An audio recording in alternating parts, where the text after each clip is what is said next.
Oi! Yes, what's happening, everybody? It's your Uncle Weezy coming to you live from Paris, France. This is why I am coming live at 2:15 in the morning, Chicago time, because it's actually 8:15 in the morning in Paris right now. I'm on vacation. I haven't had much of an opportunity to be alone with the computer and put together a video for you guys this week, but I wanted to get something out. I have researched these fights, and I wanted to just take you through all 14 of them real quick, come up with some picks, give you a dog pick of the week, give you Uncle Weezy's ass shaving of the week, and then let you know what I'm planning on betting if I can get bets in. The problem is that I can't get bets in right now because I'm in Paris. There's issues with sites like Bet Online being blocked, and all of my usual books, you need to be located in Illinois in order to be able to access them. So while I don't have any tracked bets yet, I do have some bets that I'm looking to make if I can get one of my friends to log into my account for me and place some bets. But let's break down these fights. Let me say what's up to you guys in the chat here. I can't believe you guys are with no notice are actually here watching. This is great, man. Antonio saying, "Oi, what's up, Unc? Why are you in France? Vacation?" Yes. My girlfriend, her stepdad is getting married in Italy, and we are in France now for 5 days. We got here Monday, and we are leaving tonight to go to Pisa, and then we're going to go from Pisa to a hunting lodge where we're going to be staying for the next week for the wedding, and it's going to be a really nice time. So I'm on vacation. We're going to be going to a wedding on Tuesday, and we've just been enjoying Paris, here, getting some great meals and seeing the city, walking around. It's an absolutely beautiful city. So that is why we are here, man.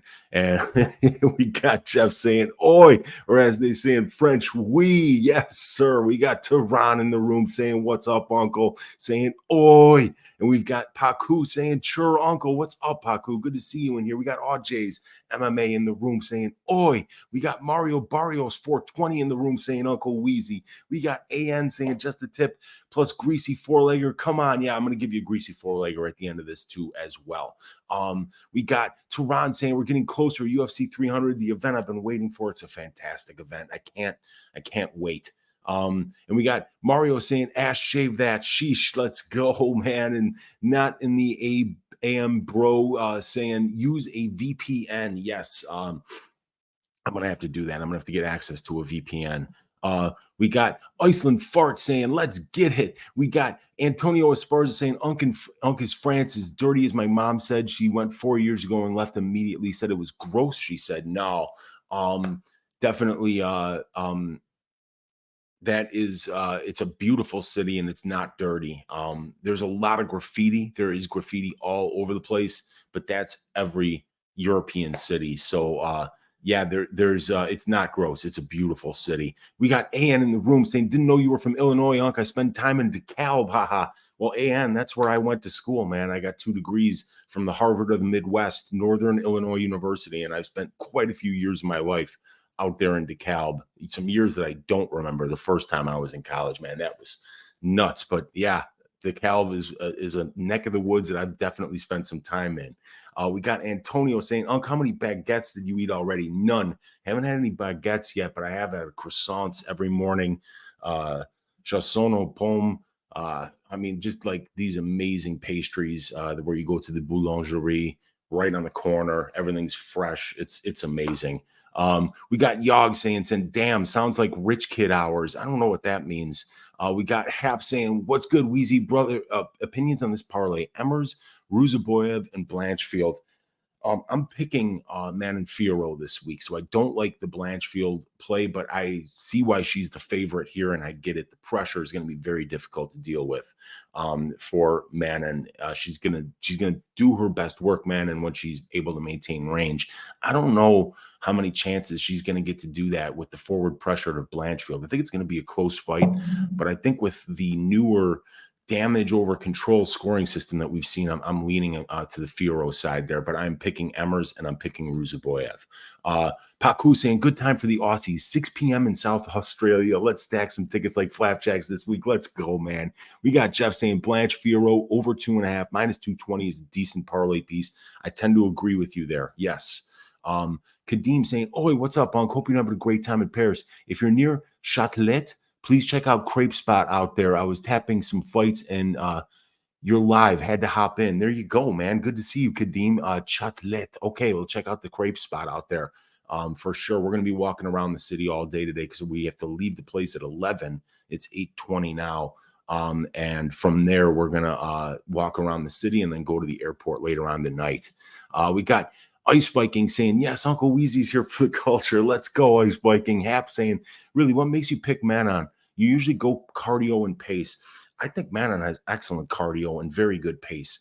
I think everybody that's saying that she's going to slow down is assuming something that may not necessarily be true.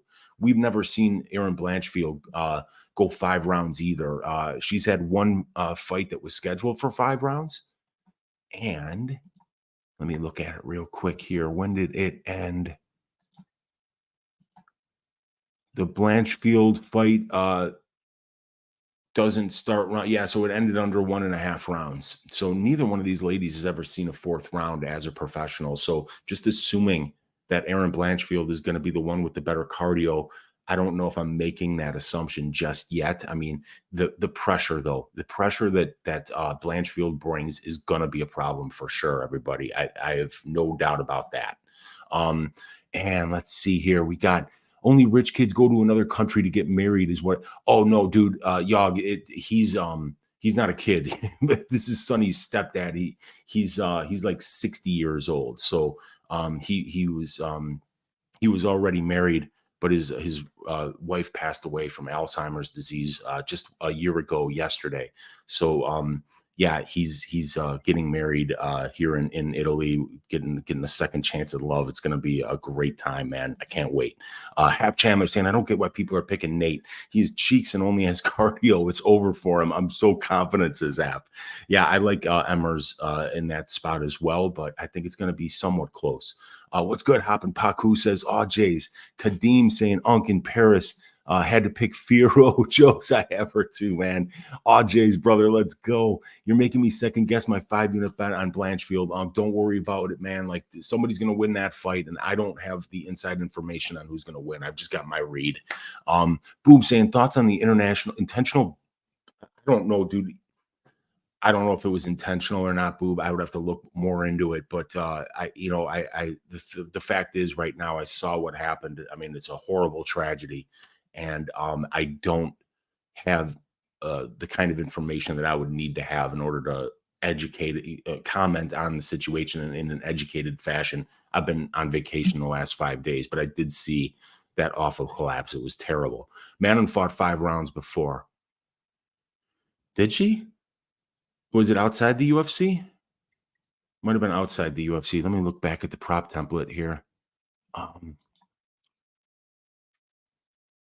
Yeah, Fiorot has fought 2 times 5 rounds, and she has went the full distance once outside the UFC. I meant inside the UFC. So yeah, Fiorot actually has more 5-round experience than Aaron does. Okay, and let's see what we got here. We got Jays, what's up? Antonio saying, Unk, you're whispering like you're in hiding or something. Yeah, dude, I'm in an apartment with very thin walls, and it's only 8:24 in the morning here. So I am definitely keeping my voice a lot lower than you're used to it being. I apologize, man. You're going to have to crank up the volume a little bit this week. Rusev, Emers, Silva is what you're going with. There we go. Dang, you're making me doubt my Aaron pick, Weezy. Is it worth a unit on Mountain, you think? I'm debating it now. Well, you made the bet. If you just because I'm saying something different, it doesn't mean that you don't trust your read. And there are several reasons why Aaron can win this fight. The constant pressure on the feet. The pressure is going to set up the takedown opportunities and the clinch opportunities where she could potentially win minutes and moments with her submission game. There's a lot of factors going into this fight. Like the stream for Uncle Weezy, fellas, appreciate you, RJs. Yeah, hit that thumbs up if you haven't already. I feel like the winner of the main event will look minus 500. Whoever can get their game plan will look dominant. Yeah. Manon dropped the 3rd to Rose, though. She's gassed there, remember? Yeah, that's what Rose said. Rose said she was slowing down, but we'll have to see. We'll have to see if that happens again. That was a fight that was only scheduled for 3 rounds, though. Fiorot is a cool name, though. It sounds like a name that can flip flapjacks. Might hop on that. All right, you guys, let me bring up these stats for you, and we're going to just start talking about these fights. I don't have banners for you today. I don't have betting lines for you today, but we're going to first start talking about Keelan Loughran versus Angel Pacheco, and I'm going to take you through these fights extremely fast today, you guys. We've got to check out of our place here in about 2.5 hours. I just want to give you my picks, and I want to give you a little bit of information that I think is important for each fight. And Pacheco versus Loughran, I was watching my guy, Best Fight Picks, Dan Levy, and he had his guy Nasty Nate Williams on the show this week, along with Liam Pick's fight. So it was a great show to watch. And Nate came on to talk about Angel Pacheco because he had fought Angel Pacheco already. And Nate basically said, you get in on this guy's, you touch this guy's legs, he goes down. So Pacheco is a guy who was fighting at 145 and 150 before. Now this is going to be his first fight at 135. He's primarily a boxer. But Loughran is a guy who uses power shots to set up takedown entries, and he's very good on top. He's got great ground and pound. He works to people's backs. He looks for the finish. It's a very bad stylistic matchup for Angel here. He's making his bantamweight debut. There's going to be some issues with the weight cut there probably, and I think Keelan Loughran is going to run through this dude. I think he's going to take him down, make it look very easy, and probably get a second-round finish here. So I'm going to pick Keelan Loughran to win this one by second-round submission. Let me just look at the numbers here real quick. Yeah, 5 knockouts, 2 submissions for Loughran. So I think we could definitely see him getting a ground and pound as well here. But I'm going to pick him to win this one by submission. All right, let's move on to the next fight, which is going to be Andre Petroski going up against Jacob Malcun. Jacob's about 4 years younger than Andre is, but it's going to be Andre who's the much taller, bigger dude. Andre's a little more experienced in terms of fights overall, but they've got the same amount of UFC fights in a similar amount of time in the UFC cage. And it's Jacob who's actually fought the slightly better competition as the combined records of his opponents, 28-20, while for Andre it's 24-24. And the wins are just a little bit better. At 0.73 ratio for Petroski, 0.9 for Malcun. So both of these guys are very talented grapplers, but Jacob is a guy who is a pace monster. He never stops shooting takedowns, and he's done really phenomenal work, especially in the Brendan Allen fight, being able to get out there and make things happen and get those takedowns, win the minutes on top. The guy is really getting the job done. So I do like Jacob Malcun to get the takedowns here, to push the pace, to stay on top, to land ground and pound, and to put a pace on Andre Petroski. But Petroski, I made money betting on him against against Nick Maximov, and it was a similar type of matchup. So I find the plus money here very intriguing on the Petroski side because he's a very good submission grappler. His jiu-jitsu is a lot better than Malcun's, but I think Malcun's wrestling is probably better for MMA. But what Petroski does really well is that he blends that wrestling with the jiu-jitsu so that once he does get you down, he kind of turns on the jiu-jitsu game. It doesn't just hold you down, but he looks to advance position, get to your back and finish with arm triangles and rear naked chokes. So I'm going to be picking Jacob Malcun to win this one by decision. But honestly, you guys, Andre Petroski, a finish-only prop, I think is a great play this week because Malcun's just not a finisher at this level. While we do see Petroski going out there and getting submissions, finding those wins sometimes late in fights. So I'm going to go with Jacob Malcun by decision as the pick, but I do think that the finish only prop this week is very interesting on one Andre Petroski. So we're going to go Jacob Malcun to win by decision here. But like I say, the finish only prop on Petroski is very interesting. Fight number 3 that we're breaking down here is going to be Victoria Dudakova versus Melissa Gatto. I like Gatto here. She is the more experienced fighter. She's got a lot more UFC experience with 2 more fights and 35 more minutes in the UFC octagon. You add up the records of the ladies that Dudakova has fought in the UFC. First of all the fights come at strawweight. The combined record of her opponents 0-4. Gato is a natural flyweight, and the combined record of her opponents 17-13. She's fought the better brand of competition. She has the much better Brazilian jiu-jitsu, and she has the way more opportunistic submission grappling game, in my opinion. Also, Melissa Gatto is going to have a 2-inch reach advantage here, be the bigger lady on the feet, and I think that she's proven that her striking is UFC level right now, where if you watch the tape on Dkova, she really depends on her wrestling and grappling in order to win minutes and moments. And the problem with that is that you really don't want to be on the ground with Gato. She's very good there, and she's very dangerous there. She's going to be chaining together submission attempts. So Gato is the natural flyweight. She has a 2-inch reach advantage. She's more experienced overall. She's more experienced at the UFC level. She's the better submission grappler in this fight, and she's also fought the better brand of competition. And I think that she's the better striker as well. Definitely one of my most confident picks of the week this week. It's going to be Melissa Gatto, and I'm going to pick her to win this fight by decision, but I definitely think that she's live to win this one by submission as well. So we're going to go Melissa Gatto to win by decision is the official pick. But like I say, I think that there could be a submission in this one. And I also like a finish only prop for Melissa Gatto this week. Next fight that we're going to talk about is going to be a rematch between Ibo, the last Ottoman Aslan, going up against Anton Turkalj, the pleasure man. These guys fought before. Anton lost the first round. Ibo Aslan had pretty much nothing left in the tank, was completely gassed. And the first time that he kind of got off balance, Turkalj just bum rushed him, got his back, and finished him. These guys were talking mad shit before that fight. After Turkalj beat him, he got in his face and screamed in his face. These guys hate each other. This is going to be an extremely fun fight. But before the Tyson Pedro fight, I would have been taking Turkalj here every time because I felt like I would have been able to trust his durability. But the fact is, after getting knocked out by Tyson Pedro, the chin has a finite amount of shots that it can take. For some people, it's a lot more than others, but I really worry about Turkalj's chin now. I think that Petrino took all of the durability out of Turkalj, and that now he's going to be getting knocked out because he's just simply too hittable. But this guy, Aslan, I mean, he could easily be a fraud, everybody. This guy has fought the worst level of competition that I've seen in a very long time. It's actually embarrassing how bad the guys that this guy has fought is.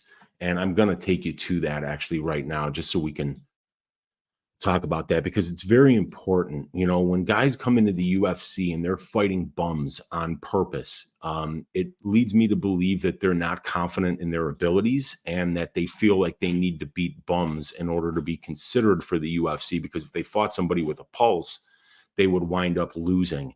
And Ibo Aslan is 12-1 as a professional, as you can see there on the screen, but he's fought one dude with a pulse, and he gave up after 5 minutes. So, I mean, this is not a guy you want to be laying any kind of juice on. He's a complete bum. He's fought Georgi Kubashvili, who is literally 5-11, and who is right now on a 1, 2, 3, 4, 5, 6, 7, 8, 9 fight losing streak, and he's lost 11 of his last 12. So if you're taking fights against Georgi Kubashvili in the year of our Lord 2023, you are trying your best to avoid anybody with a pulse. And Anton Turkalj has a pulse, ladies and gentlemen, and that's what scares me here. I think that Ibo is the pick, though. I do have to pick Ibo Aslan to win this fight by first round knockout. But if this fight gets outside of the first, there's a very good chance that Ibo is going to have nothing left, and that he is going to wind up looking for a way out. And Anton Turkalj will show him the way out. But the pick is going to be Ibo Aslan to win this fight by first round KO. All right. Next fight, Connor Matthews versus Dennis Buzukja. So this is one I'm not getting anywhere near this. I don't think either of these guys are UFC level right now. I mean, Connor Matthews is already almost 32 years old. Dennis Buzukja has shown less than nothing thus far at the UFC, other than the fact, like getting his ass kicked for extended periods of time, And I think people have been making a lot of excuses for Bookia, like overrating bad performances in a loss, against Bagdasarian, against Sean Woodson on short notice. But he's got exactly 0 wins over guys that would ever be considered UFC level. And Connor Matthews here, the New England Cartel guy, I mean, he's had a lot of early finishes, but he lost when he faced somebody with when he faced somebody with a pulse in Francis Marshall, that we saw him actually give up his first loss of his pro career. So that these are 2 bad fighters that really aren't UFC level. So I'm gonna pick Bookia. Both of these guys are local guys. Bookia is a Longo and Weidman MMA guy. And he probably has fought the better brand of competition overall. So I'm gonna favor Bookia's experience here, the higher level of competition that he's faced, and maybe he'll get a chance to this could be a get right spot for him, and that he could get his first UFC win. And I'll pick Bookia to win this one by decision, but I'm not confident in either guy here. So we'll go with Dennis the Great Bookia here to win this one by decision. But this is a fight that my money will be going nowhere near. And then Julio Arce versus Herbert Burns. This is an interesting one because Burns is a guy who's very, very, very live early in fights. He's got some power. He's got a phenomenal Brazilian jiu-jitsu game, very opportunistic submission grappler who's 8-0 to the submission in his career. But he's 1-2 to the knockout is Herbert Burns. And we know that Herbert Burns' conditioning could be top 3 worst in the entire promotion. He's known to just be a lazy guy that doesn't work hard. So that's a bad combination of attributes to have in this business. If you're lazy, if you're not working hard, you're going to gas out. You're going to lose fights. You're going to embarrass yourself like Herbert did in the Algeo fight. We haven't seen him in a couple of years now. He's 36 years old, and he's facing a guy in Arce who's got 95% takedown defense. He's going to be the far better striker. He's going to be the way better conditioned athlete here. Julio's more experienced overall and in the UFC. He's fought the better brand of competition overall. He's got pretty good wins as well. But Arce is a great all-around mixed martial artist. So I think Arce easily finds a way to kind of just weather the storm in the first round here. The second round, we're going to see him start to pick apart Herbert Burns, and I think we see a third round finish here for Julio Arce by knockout. So I'm going to pick Julio Arce to win by KO in round number 3 here against Herbert the Blaze Burns. And it's a great nickname because he is like a blaze. He burns hot as fire for like the first 3.5 minutes and then just completely gets snuffed out. Next fight is going to be a great one, though. This is Virna Jandiroba going up against Lupi Godinez. And Lupi's definitely on her way up here. She's 7-3 in the UFC, and Virna's 5-3. And Virna's losses come to some of the best, in Amanda Ribas, Mackenzie Dern, Carla Esparza, and she's got wins over Marina Rodriguez, Angela Hill, Kanako Murata. Virna's very, very dangerous on the ground. Her striking is hot ass, though. It's terrible. It's just not really UFC level. And Lupi Godinez is showing 86% takedown defense here, so I really do think that Lupi is going to get the job done. If she can keep this fight standing, she'll be landing the better shots, and she'll be winning the boxing exchanges. But I think a finish-only prop for Virna Jandiroba. I think it's like -110 right now on DraftKings Sportsbook. So if you can find that, that's a good play because Virna's always live for a sub. And I think you can even throw a quarter unit on Virna by sub because she might pull guard here and then might go for a leg lock in order to get on top or look for a submission. So there's a number of different ways that Virna can use her opportunistic submission game, that Brazilian Jiu-Jitsu black belt, to find wins in a scramble, to finish fights. Lupi's not a finisher. Lupi only has 3 finishes in 12 pro wins. And she has finished 2 of her UFC opponents. One of them, Elise Reed, and I forget who the other one was, but, that's not really important. Virna Jandiroba is a little bit better on the ground than Elise Reed is. So Virna's 13-0 to the sub. So I think at some point, Virna is going to get this fight to the ground, whether it's pulling guard, whether it's in some kind of a scramble, whether she takes it back standing. I think at some point she's going to get to a dominant position and potentially, make this very, very nerve wracking for the Loopy betters. But I am picking Loopy to win this one and win it by decision. Right. Nate Landwehr versus Jamal Emers. Yeah, this is an interesting one. Jamal Emers is a guy that just gets a lot of he gets a lot of respect from the gamblers, from the betting markets, and there's a good reason for that. His striking is very good. His wrestling is very good. His conditioning is excellent. He's got 27 pro fights. He's athletic. He's huge for the division at 5'10" with a 74-inch reach. He's fought a pretty solid level of competition too at the UFC level. But he makes mistakes. And that's the problem, is that Jamal has the tools to beat most of this division, but the thing is that he has so many tools. He just doesn't know how to game plan for his tools and his strengths. Jamal Emers' wrestling is excellent. It's so good. And he just never goes to it. He really doesn't. And it's absolutely infuriating. There are guys that you can take down and hold down and win a bunch of minutes. And the Giga Chikadze fight is absolutely the best example of that. We've seen this guy go out there and, just basically strike with guys that he should be wrestling and grapple with guys that he should be striking against. And it's you can't lay juice on Jamal. You just can't. Nate is going to be live here because if Jamal makes a mistake, Nate might put him in an anaconda choke and this thing might be over real quick. And Nate's got phenomenal takedown defense in his own right. So potentially we could see Nate try to get the wrestling game going on his end and push a pace on Jamal here. But I am going to pick Jamal. He's a phenomenal athlete. He's a very good fighter. He just needs to make better decisions in the cage. And when he does that, he becomes very close to unbeatable. I thought he won the Jenkins fight. That was a surprising split decision loss. But, the losses against Giga and Pat Sabatini, we can chalk up to, bad fight IQ. And Jenkins is a good fighter. So, yeah, I'm going to go with Jamal Emers to win this one by decision. All right, there's Emers by decision.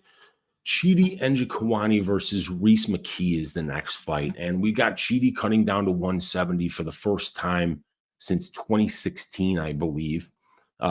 Everybody's talking about that interview. Chidi's voice is fucked. When you hear him, he never sounded like that back in the day. And he says that his voice never recovered from his last cut down to 170. And now here he is doing it again after being on a 3-fight losing streak. And, and this guy, Chidi, it's hard to bet his fights because he can look like an absolute world beater one week and then look like a completely disinterested bum the next week. And you just don't know which Chidi's going to show up. And Chidi will look for ways out. Look at this, you guys. 3 submission losses, 5 KO losses as a pro. He's got 10 losses as a pro, and he's been finished in 8 of them.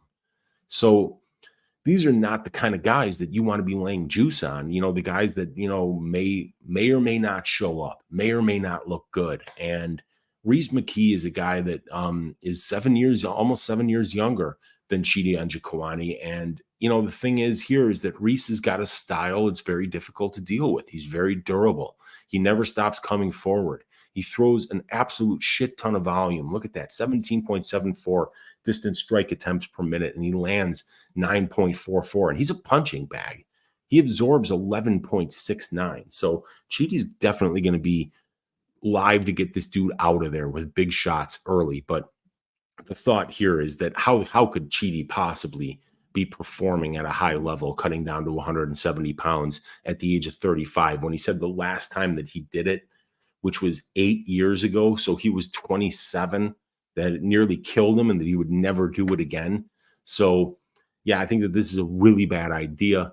And I'm going to be going with McKee with a late second round knockout here is going to be the pick for this fight, just because the weight cut is terrifying for Chidi. He's already shredded at 185. I really don't know how the hell he's going to make 170. And even if he does come in 5-6 pounds heavy, I think that he's not going to be fighting at 100%. So I think that it's a bad spot for Chidi, but he's going to be live to land big shots early like he always does, because he's so dangerous early in fights. We could see Chidi get him out of there early. We could see Reese get him out of there late, but the fight doesn't go to decision as a solid play this week, but I just think the line is probably already washed out. Algeo versus Nelson. I like Algeo here. I can count on Bill to stay busy. 16.49 distance strike attempts per minute with very high accuracy. Only 55% takedown defense, but a great get-up game. I mean, the grappling efficiency for Algeo, 7 takedowns for 22 allowed. So he's getting about 25% of the total takedowns in his fights, but he wins 42% of the control time positions. And he's attempting less than 20%, I think, overall. So this is a guy who's, very hard to hold down when you take him down, but he can absolutely win minutes in the clinch and on the ground himself.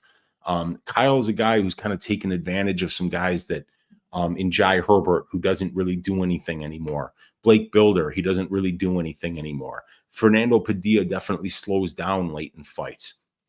Algeo is just going to keep coming the entire time.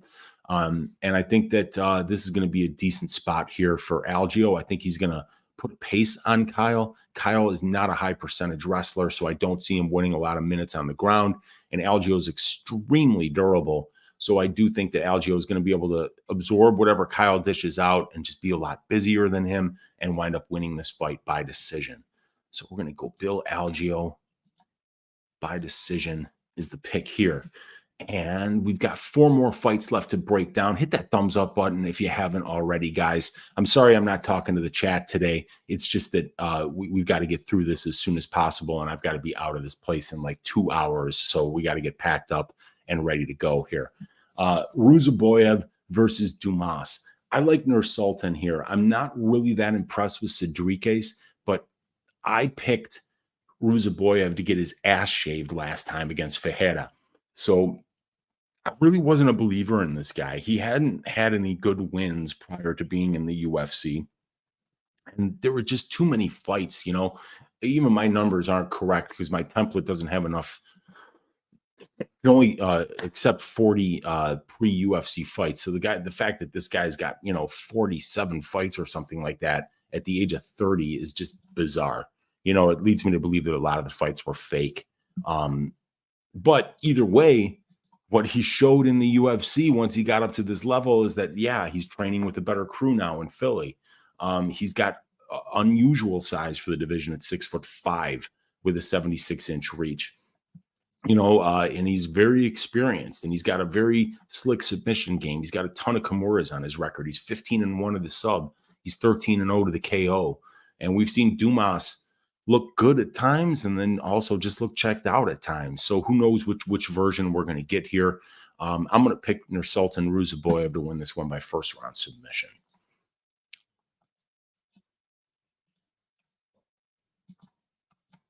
All right, round 1.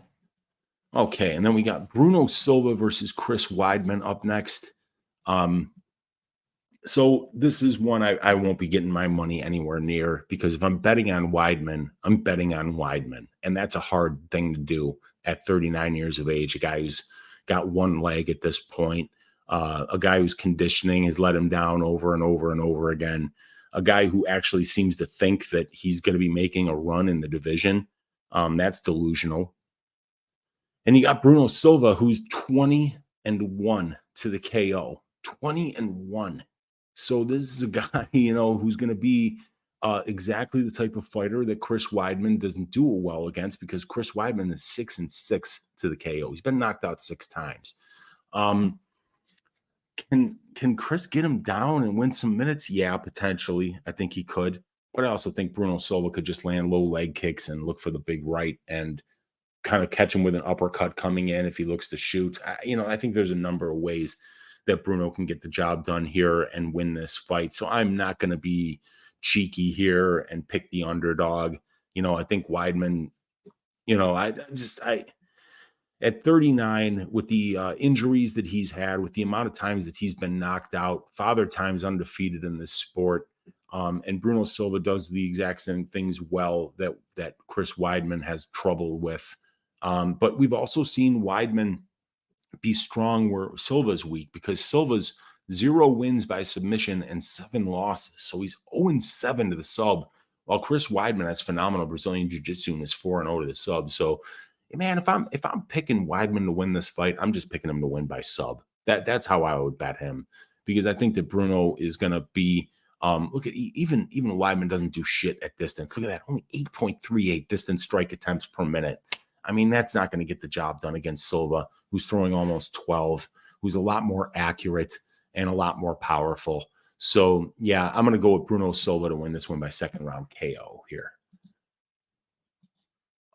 Right, we are to the co-main event of the evening.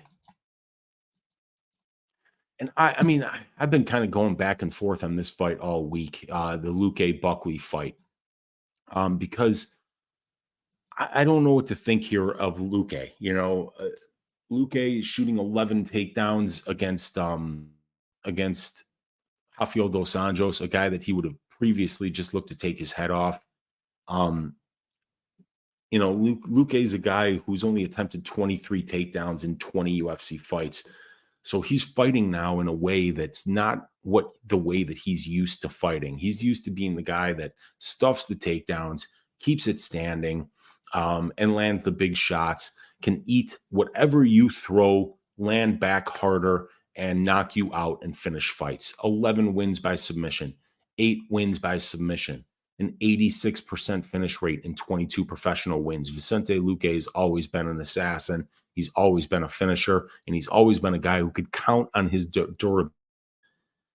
I don't know if he can count on the durability anymore after the Jeff Neal fight. And if he can't count on the durability anymore, I hate the fact that he has 54% striking defense at distance. That's not good enough. So can I count on, Luque to go out there and get a bunch of takedowns against Joaquin Buckley, a really big welterweight? I mean, it could happen. But it's Luque who's fought the better brand of competition. He's the better submission grappler, being 8-2 to the sub, while we've never seen Buckley get a sub in his career. But we know that Buckley hits very, very hard. I think somebody gets served in this fight. I think it's probably going to finish inside the distance. And I am going to pick Joaquin Buckley to win this one by second round knockout. And that brings us to the main event of the evening. And yeah, we were already talking about this before the show started. I'm picking Fiorot here, and I'm picking her to win by decision. And the reason I'm doing that is because I do think that Blanchfield has great pressure. She's got really solid output, attempting 18 strikes per minute. But I think that Fiorot is obviously the much cleaner striker. The much longer striker here at 5'7" compared to 5'4" for Blanchfield. Fiorot does a great job of maintaining distance with her kicks.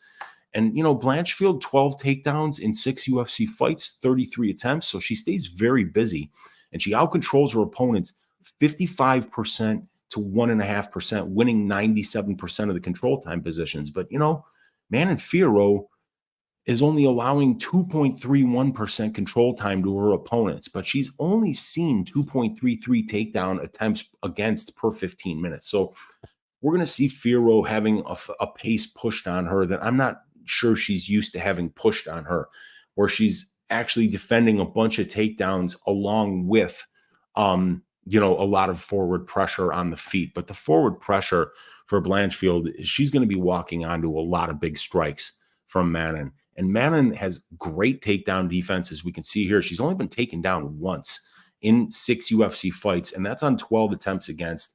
And when you watch all the footage on Manon, whether it's UFC or pre-UFC, nobody's taking her down and holding her down. Even the Leah McCourt fight, which was her professional debut, and it was at something like 139-pound catch weight or something. Even Leah McCourt, and they gave that fight to McCourt. She was unable to take her down and hold her down for long periods of time. Manon got back up every single time that Leah took her down, and she landed the much bigger shots on the feet. Now, If that type of a fight were to happen in the UFC now under the current scoring system where they're not scoring control time at all, they're really trying to discourage wrestling in the UFC, and it's working because they're not scoring these fights for wrestlers. So um, I think that the change in the judges' scoring system is what's going to make Manon Fiorot a great bet here at like plus 150. That puts her at a 40% implied probability. And yes, there are some things working against her here. The constant forward pressure and output of Erin Blanchfield. The fact that this is in Atlantic City and that the crowd is going to be 100% behind Blanchfield and not behind Fiorot.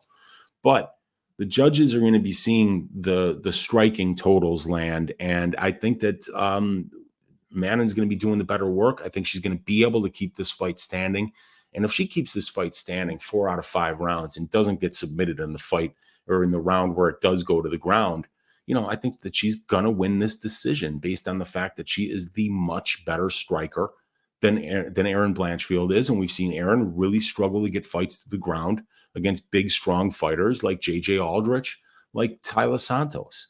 So, and even the J.J. Aldrich fight, she didn't even get a takedown. She snatched up that guillotine in a scramble. So there's always the opportunistic submission game of Erin Blanchfield. Erin by submission, I think, is a great play this week. And that right now is at plus 225 on a couple of books. You can get it on Unibet or Bet Rivers at plus 225. I think that's a decent look this week. I think that's how Erin does win this fight. But I'm going to pick Manon Fiorot here to win this one by decision. We did it. We got through all 14 of these fights with an absolute quickness. And Uncle Weezy's dog pick of the week, I think, has to be Fiorot this week because I think I'm picking a lot of favorites here. McKee is an underdog. Emers favorite. Houdinez favorite. Arce favorite. Bookia, I think, is a slight favorite. Ebo, slight favorite. And then we got Melissa by decision. Malcun by decision. Loughran. Yeah, guys. So let me hang on. All right. So yes, we are going Bootsy Collins Memorial Dog Pick of the Week is going to be Manon Fiorot. Let me get that banner up here.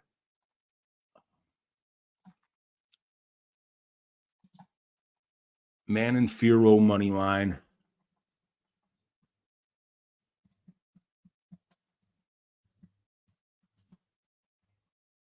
And that is at about plus 155. Is that correct?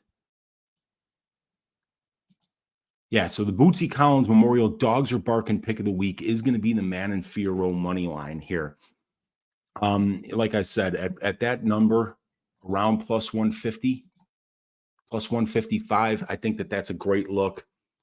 She might lose, of course. I mean, it's a fight, and I think Erin is live in a bunch of different ways here. But at plus 155, I think Manon's got a lot of ways to win this fight, and I think that her takedown defense, ability to keep fights standing, the range management, the volume, I think everything that she does is really good, and I think that she's going to find a way to win this fight. And then Uncle Weezy's ass shaving of the week this week. Let me get that screen up for you guys here. So I am going to be going with, let me